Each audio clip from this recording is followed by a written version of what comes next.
এখন আমি আপনাদের সামনে গীবত সম্পর্কে দুটি হাদিস আপনাদের সামনে উপহার দেব। যে দুটি হাদিস আপনারা শুনলে আপনাদের অন্তর্দৃষ্টি খুলে যাবে, চোখ খুলে যাবে। জনাবে মুহাম্মদুর রাসূলুল্লাহ সাল্লাল্লাহু আলাইহি সাল্লাম একদা মসজিদে নববীতে বসে আছেন। মসজিদে নববী কোনটা? মদিনার মসজিদকে মসজিদে নববী বলা হয়। হাজী সাহেবরা দেখে এসেছেন, কি কথা বলছেন?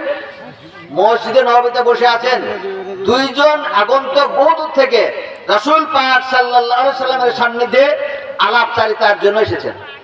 তারা প্রথমে হাত মুখ ধুয়ে ওযু করে ঢুকেছেন মসজিদে, তারপর ইজাজত নিয়ে কথা শুরু করেছেন। রাসূল পাক সাল্লাল্লাহু আলাইহি সাল্লাম বললেন, তোমরা একটু বেরিয়ে যাও, হাত মুখ ধুয়ে ভালো করে ওযু করে এসো। তারা আবার ওযু করলেন, আবার আসলেন, আবার ইজাজত নিয়ে কথা শুরু করলেন। রাসূল পাক সাল্লাল্লাহু আলাইহি সাল্লাম বললেন, তোমরা একটু বেরিয়ে ভালো করে হাত মুখ ধুয়ে এসো না, ভালো করে পরিষ্কার করে পরিচ্ছন্ন হয়ে ওযু করে এসো। তারা আবার দুইজন বাড়িয়ে গেলেন।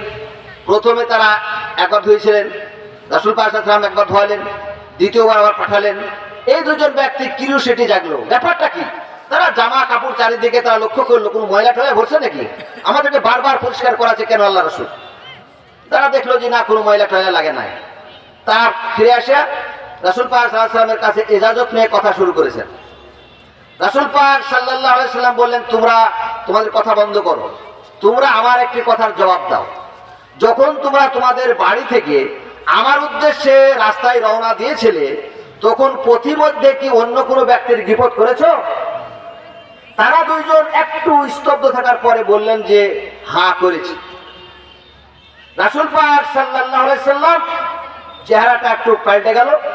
তিনি শাহাদত আঙ্গুলি উপর দিকে ইশারা করে বললেন, ওই আল্লাহর ইজ্জতের কসম যার হাতে আমার জীবন, এই জন্যই তো যখন তোমরা কথা বলছো তখন তোমাদের মুখ থেকে মৃত্যু জন্তুর দুর্গন্ধ বেরোচ্ছে। বলেন সুবহানাল্লাহি ওয়া বিহামদিহি। এই যে গীবত করা মুখে পবিত্র রাসূল পাক সাল্লাল্লাহু আলাইহি ওয়াসাল্লামের সামনে কথা বলাতে এই দুর্গন্ধটা আল্লাহ পাক পৌঁছে দিচ্ছেন। কি কথা বোঝা গেছে না? এই দুইজন ব্যক্তি জীবনে আর গীবত না করার সবক নিল। আরেকটি হাদিস আপনাদের সামনে উপহার দিই।